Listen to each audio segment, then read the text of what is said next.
ఈసారి మస్తు వానలు మొన్ననే చెప్పినాం కదా, వాతావరణం కూడా రేవంత్ రెడ్డికి బాగానే కలిసి వస్తుంది కానీ పనితనమే సరిగ్గా లేదని. అట్లా ఈసారి మస్తు వానలు, కాలం మంచిగా అవుతుందన్న వాతావరణ శాఖ. మా ముఖ్యమంత్రి గారే మంచిగా లేరు. పూనాస పంటలకు రెడీ అవుతున్న రైతులు 3 రోజుల ముందుగానే అండమాన్కు నైరుతి రుతుపవనాలు.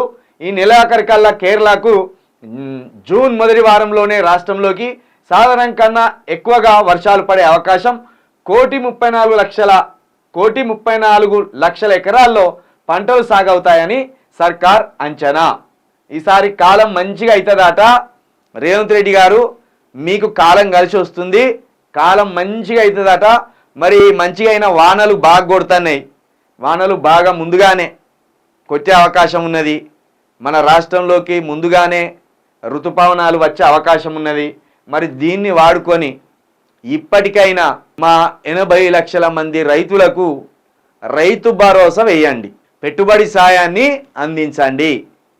ఇక పెట్టుబడి సాయాన్ని అందించకుండా వర్షాలు పడ్డైతే చేతులు దులుపుకోవచ్చు, ఇప్పుడు మనల్ని అడిగేటోడు లేడు అని మీరు అనుకుంటే ఎప్పటికప్పుడు మీరు చేసే చర్యలు రైతన్నలు గమనిస్తూనే ఉన్నారు. మొన్నటికి మొన్న 80 లక్షల మంది రైతులకు రైతు భరోసా వేయాలని మీరు ఒప్పుకున్నారు. తీరా చూస్తే మళ్ళీ మొన్న ప్రెస్ మీట్లు ఏమంటారు, అందరికి వేసిన లెక్కలు తీసుకోరు మీరు, అందరికి వేసిన నేను అంటాను. కాబట్టి కలిసి వస్తున్న కాలాన్ని వృధా చేసుకోకండి.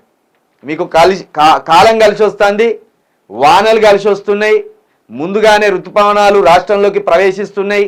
ఇది శుభసూచకం వ్యవసాయానికి. కాబట్టి మీరు కూడా రైతుల పట్ల ఒక మంచి ఆలోచనతోటి, వాళ్ళ అభివృద్ధి పట్ల కావచ్చు, వాళ్ళు పడుతున్న కష్టం పట్ల కావచ్చు, మీరు మంచి ఆలోచనతోటి ఉండి వెంటనే ఆ రైతు భరోసా ఏదైతున్నదో 7,500, అంతకుముందు రైతు బంధు దేశంలోకి 20 లక్షల మందికి వాళ్ళకు కూడా 2,500 కలిపి వాళ్లకు ఇప్పుడు వేయవలసిన 80 లక్షల మందికి ఇద్దరికి ఒకటేసారి రైతు భరోసా వేసి వాళ్ళకు పెట్టుబడి సాయం ఇవ్వండి. ఇస్తే వాళ్ళకు మేలు చేసిన వాళ్ళు అవుతారు. లేదా ఇంతకాలం కలిసి వచ్చినా కూడా వాళ్ళకు మీరు కీడు చేసిన వాళ్ళే అవుతారు. ఎందుకంటే మొన్న అకాల వర్షాలు కొట్టి శిరగొట్టు వానలు కొట్టి ఆగమై ఉన్నారు. మళ్ళా అప్పు తెచ్చుకొని వాళ్ళు నెత్తిన పెట్టుకోవాలంటే అది గుదిబండి అవుతుంది. అసలే రైతులు ఎప్పటికప్పుడు పంటలు వేసినా అది చేతికత్తదా నాశనం అవుతుందా తెలియని పరిస్థితులు ఉంటాయి. కాబట్టి వాళ్ళకి పెట్టుబడి సాయం ఇవ్వండి. ఇక ఈ వాతావరణం అయితే మీకు బాగా కలిసి వస్తుంది. కలిసి వచ్చిన కాలాన్ని వాడుకోరు, వృధా చేయకండి.